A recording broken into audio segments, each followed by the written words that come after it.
Fitzgibbon, particularly this poll today. Are Labor worried about a Malcolm Turnbull leadership?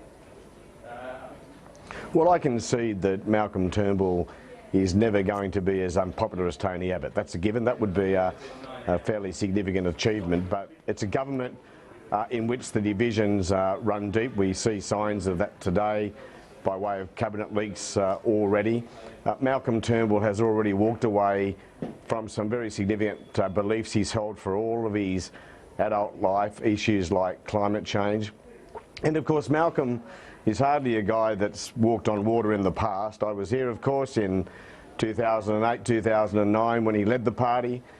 He fumbled strategically, politically, and in policy terms, and of course he didn't last long before he was taken out by his own people. So let's not have any mythology about the threat that Malcolm poses to the Labor Party. Joel Fitzgibbon, why do you concede that he'll never be as unpopular as Tony Abbott? He was as unpopular when he was opposition leader, according to the polls, and he trailed in the two-party vote by more at that point in time against Kevin Rudd than is the case, or was ever the case, for Tony Abbott against Bill Shorten. Is it because Kevin Rudd was so much better than your current leader, Bill Shorten? No, that's a very good point, PVL. I should be more optimistic and ambitious. Maybe Malcolm Turnbull will prove to be less popular than Tony Abbott, but it's a fairly high benchmark there set by the former Prime Minister. So, my point is really that Malcolm is not infallible by any stretch of the imaginations. He's proven that in the past. He is walking away from those things he's always stood for. We'll just concentrate on our positive policy agenda, and don't worry, we'll be very competitive at the next election. Well, on that policy agenda, your area is agriculture. The Nationals have secured significant extra funding and control over issues in that space. Does that worry the Labor Party? Because, of course, the Nationals are the main party of the bush that you are competing against. Well, this is the most blatant sleight of hand I've seen in my 20 years in politics. Barnaby Joyce and other Nationals made it clear on Monday night that they believed that the election of Malcolm Turnbull as Prime Minister would be a bad thing for rural and regional Australia. They were still screaming Tuesday morning, but then decided to say, and stopped screaming and decided to say, that they'd struck a new coalition agreement. We now know, and of course that agreement was full of all these new spending promises. One National Party senator is said to have costed it at $4 billion. But we now know, thanks to both Finance Minister Cormann and no less than the leader of the Nationals, Warren Truss, on one of your programs yesterday, that there is no new coalition agreement, only a supporting letter which locks in the old agreement. The other point about that is, of course, that Barnaby Joyce made it clear when he was pronouncing this so-called new agreement that there was something wrong with the old agreement. Well, the bad news for rural and regional Australia is we've still got the old agreement, nothing's changed, there are no new spending initiatives in the agreement, there are no new solid proposals, and Barnaby Joyce and others have been misleading those who live in rural and regional Australia. They have been gypped by Malcolm Turnbull, and they're trying to cover their tracks. The other issue, of course... Sorry, Laura. I knew I'd texted you during our interview, so I was trying to step in. Sorry. Go for it.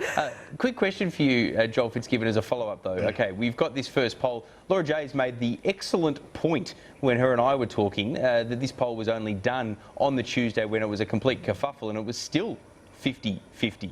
News poll, I think, is due out next week. It's going to be panic stations galore in the Labor Party, isn't it, if you start trailing on the two-party vote with Malcolm Turnbull a mile ahead of Bill Shorten on the personal numbers? Is it a case of, thank God Kevin Rudd instituted the policy that he did around the election of the leader, because otherwise Bill Shorten would be out the door? I think you make the point very well yourself. The poll was almost instantaneous. Now, people were responding to a poll while the excitement and action in Parliament House was still in progress. That surely calls into question the accuracy or validity of that poll. But we take all of these things seriously. We expect Malcolm Turnbull to be competitive, but we still expect to beat him. Joel Fitzgibbon, my turn now. Can't let Peter Van Onselen hijack the whole interview, but I want to go back to this NATS agreement. And look, I agree with you that many of these things were just a restatement, a recommitment of existing government policy. But what was significant is getting water back into the agriculture portfolio. That makes sense, doesn't it? Well, that appears to be the one thing new, the one thing that is true. And of course, that's very bad news for Australian agriculture, because the most important thing for Australian agriculture is the sustainable use of our natural resources, our water, our soil resources, and that needs to be managed. If we overuse, that might help agriculture in the very short term, but it's very bad for agriculture in the medium to long term. So to do this properly, we need to rely on the science, and we need to have it managed independently by the Environment Department. That was John Howard's plan. It's a plan we stuck with.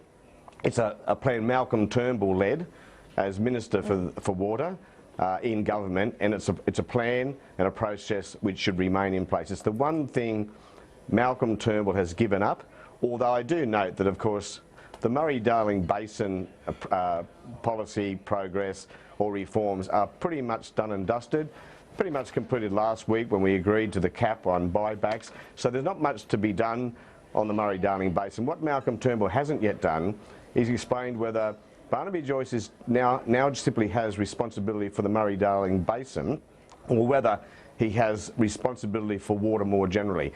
If it's a general brief, that's bad news for agriculture. Shadow Agriculture Minister Joel Fitzgibbon, thanks so much for your time. That's a great pleasure.